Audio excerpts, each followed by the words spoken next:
हळदी कुंकू करण्यासाठी म्हणलं शेवटच्या गुरुवारची कशाला वाट पाहायची म्हणून मी आजच हळदी कुंकू ठेवलं होतं. तर थोडाफार स्वयंपाक बनवला आणि लगेच इकडे मी हळदी कुंकवाच्या तयारीला लागले होते. ओटीचं साहित्य वगैरे काढून ठेवलं सगळं. त्याच्यानंतर बाहेर गेले, म्हटलं तर देवाचे पुस्तक देणारच आहे सगळ्यांना, तर आपल्या झाडात एक एक फुल पण देऊ गुलाबाची.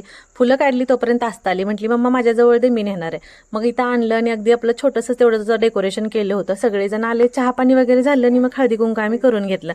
आता इथं असं आलं होतं की सगळ्या 6 जणी होत्या, माझ्यासकट 7 जणी होत होत्या, म्हणून मग माझ्या चुलत सासूबाई आहेत बरं का, आत्या, त्यांनी माझ्यासुद्धा ओटी भरून घेतली.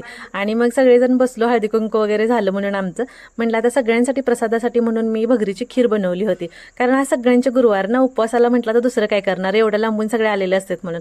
मग पटकन ओटीचे माझं साहित्य काढून ठेवलं आणि त्यांना सगळ्यांना खीर बाउलमध्ये घेतली द्यायला. आता ह्याचा डिटेल व्लॉग ना आपला उद्या मी आपल्या चॅनलवर अपलोड करेन, तेव्हा पहाच. आणि आता सगळेजण तुम्ही सुद्धा या हळदी कुंकू एन्जॉय करायला आणि खिरीचा आस्वाद घ्यायला. तर भेटू परत, तोपर्यंत बाय.